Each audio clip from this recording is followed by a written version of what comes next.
is this the right time for value investing? A lot of people have been saying that because the markets have fallen so much, there is value. And that's the point that we now question. Somebody who prides himself on being a value investor, that is his thesis for investing. And I believe that would be his big picture idea as well. That look at the big picture, look at the next 5 years, and probably there is value in the market. Porinju Veliyath joins in on the big picture today. Porinju, so good having you. Thanks so much for taking the time out and joining in.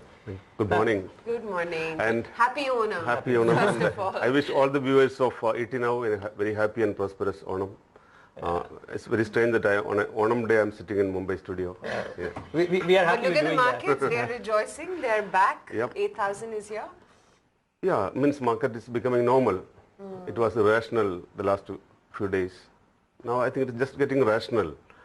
That's the way I am looking at markets. Did that worry you at all? I think this is where I think that quote is to be used perhaps, I think okay. What we learn from the history is that people don't learn from the history. We'll get that quote very up. important. We are talking about a lot of quotes today. Yes, These days we've been entertaining us with quotes. No, so let's actually get Porinju's quote up, since he's saying that that is what we should start it. Then Porinju, would you care to repeat the quote? His market mantra. And the significance of that right now. Yeah. What we learn from history, this is what Warren Buffett made the statement. What we learn from the history is that people don't learn from the history. Including me and Neeraj, all of us, It is not that some people don't learn from history. It happens generally in the stock markets specifically.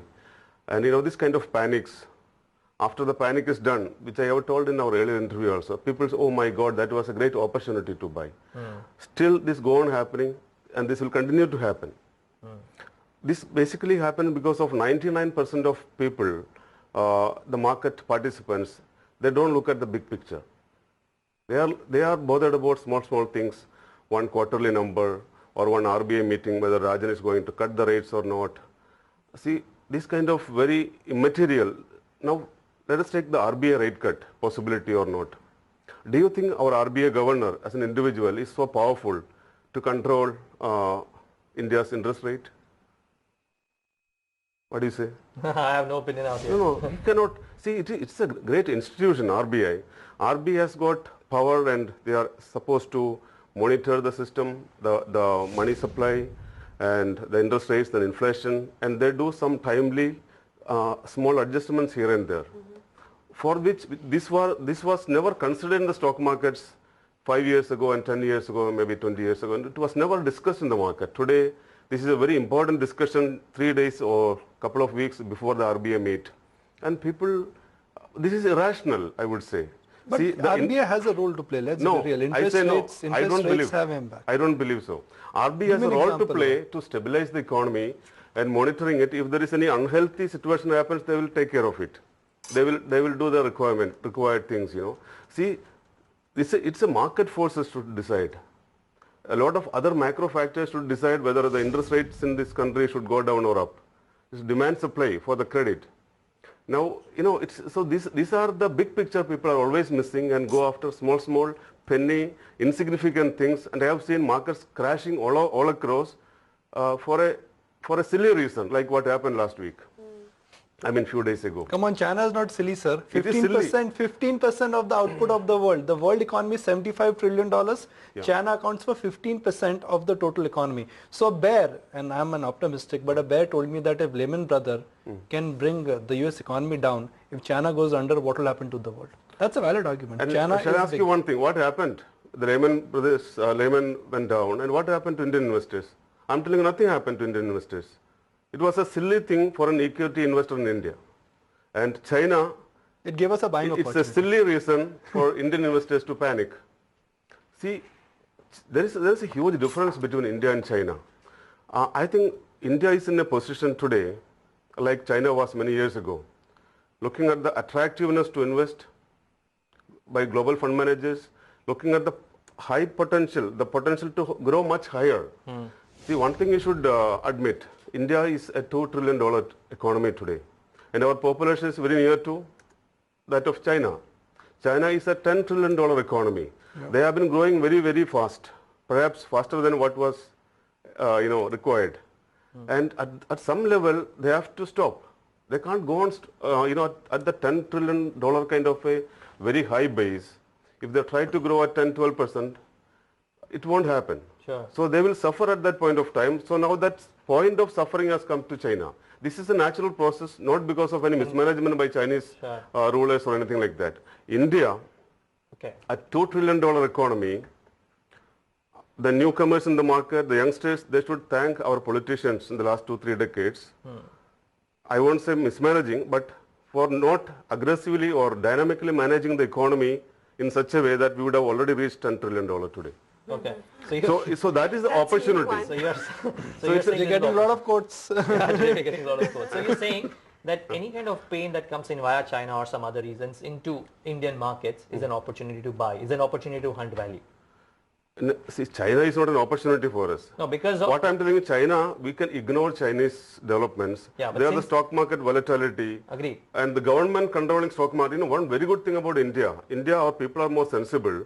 Our government never tried to control, okay, one day our Sensex goes down by 1,500 points.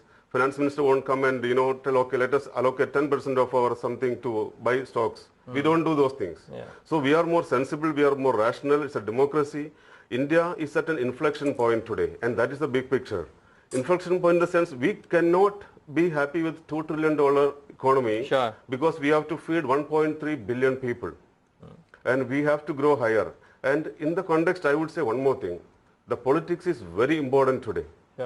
Because if our politically managing the economy, if it go on like what we had in the last 10-20 years, we are heading for big trouble.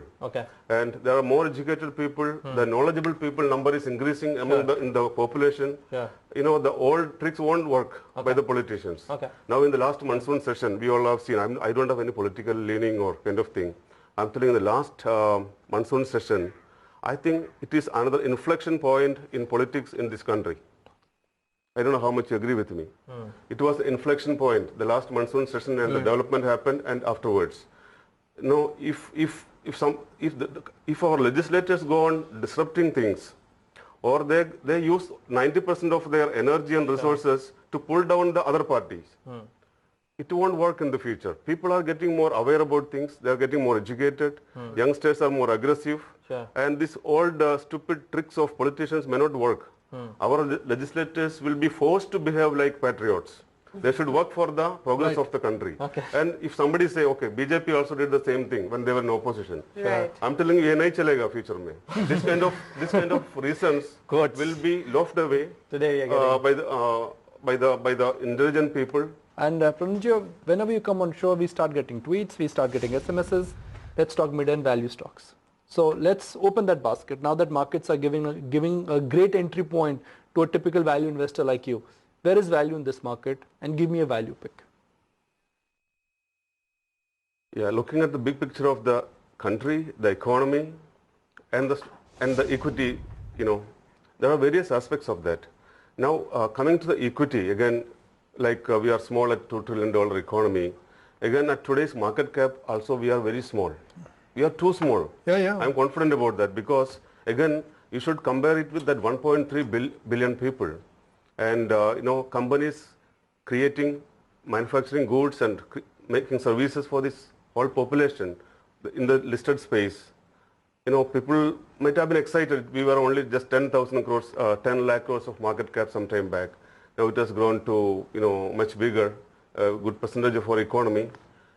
I'm telling you, there are this whole movement has been concentrated on certain companies because FIS have been riding the rallies many at a time, and they have been focusing on some maybe 20, 30, 40, maybe 100 companies. You're focusing on the others where there is value. So and people have been traditionally reluctant to look beyond that. And there is a misconception that stocks other than in the limelight and stocks other than not in in the Sensex and Nifty, they are risky. It's a wrong propaganda, and this is utilized by smart investors, a lot of them, and they are making big money and really big money.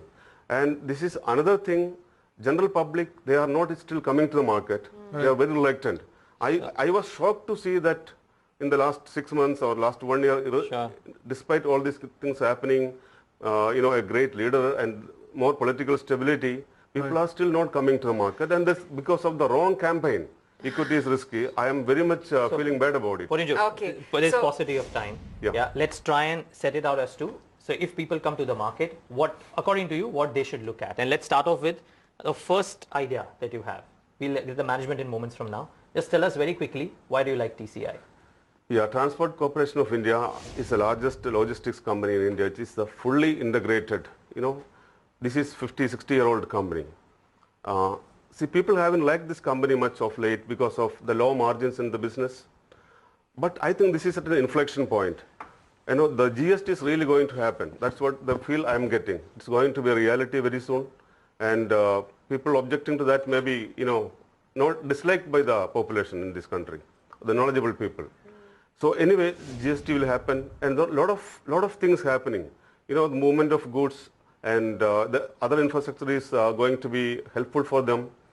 See, this is a company, they have the Kashmir to Kanyakumari, they are fully networked in this country over the last many, many decades. Right. They have their own offices owned by them, 1,400.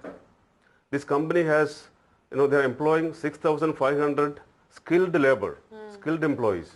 It has got over 1 crore square feet of warehousing space. Yeah. Now, see, Why do you like NIIT is, it was a return of a stock by many of the, investors because they were into the technology training business, and it was declining for last many years. See, at some point of time, this kind of professional management, professional people being into an industry like skill development and kind of things, there will be opportunities like a country like India. Definitely is going to happen, and it's happening now. In fact, we discussed this talk at around 40 few months ago in our TV chat. It went to 80, now it's something like 71, 72. I don't know the price 74. today. 74? Oh, that's good. See, it's something priced at around 1,100 crores market cap. It's a very healthy balance sheet. There is no much debt. They have cash on the balance sheet? There is cash. There's cash on the Cash equivalent. I would say they are holding a significant percentage of NIIT technology. That could be equal to some 600, 700 crores. See, more importantly, I consider this as an emerging business now. It's at an inflection point. This company is at an inflection point, and we should see not as a technology training company. This is one of the world's biggest and most reputed, talent company. Yeah. Skill development and talent company. It's a great brand, Porinju. I guess me, Aisha, Neeraj, All of us we've have grown been up to seeing this. All of NIT. us have been to NIT, Okay. and I remember when we would talk about Indian IT companies, let's say in 2000, it was Infosys, TCS was not listed, but it was Infosys, Satyam, and then NIT. Somehow the execution and scalability has not been there in any of their businesses. Whether it's the education business or the technology business, they also started NIT Sparta. So my only sort of caveat here is that scalability and skill is not there. Yeah, I agree. It has been like that. That's a legacy. But I'm looking at the future. See, I'll tell you an example. I was buying Force Motors at 400 rupees a year ago. So the stock was very bad for the previous 40 years. Yeah. In fact, I am so proud. After I bought it, in few hours it started. It went to 3,000 plus. I exited almost 90% of my holding at above 3,000 rupees recently from portfolio management. It's the biggest stock which made so much money for my portfolio management clients. See, it is so identifying those inflection points. This is not only for NIIT or Force Motors. India has a lot of them. Yeah, of course. The changes happening, which I told last time. The profiles of companies are changing. The management quality, the so-called perception is changing. The balance sheet is improving. And the business environment, external, that's also, so those kind of turnarounds are creating the turnarounds. I mean the multi-baggers. So multi-bagger, you cannot buying a good company with good balance sheet, good management, great business as on today, a famous company or a fancied company, you cannot make That will not be a multi-baggers. Is there multi-bagger. anything you sold in the last 2-3 days? Yes, last 2-3 days. Last 2 I weeks. mean, in the crash, No, or 2 weeks, 2 months, wherever. we were sitting on some cash after selling my, I had exited most 100% of shares shipping. It went up to 850 rupees from 17 rupees few months, 1.5 years ago. We sold 80% of our Force Motors holding. Right. Not because it's a bad stock. I am looking for the next Force Motors. Yeah. Now Force Motors looks very good, so I sold. I don't keep a stock once it is looking very good. Yeah. Because Buy fear, sell Greed greed. is not good is Yeah, the word buy fear, coming sell in greed. from Porinju. Okay. Okay.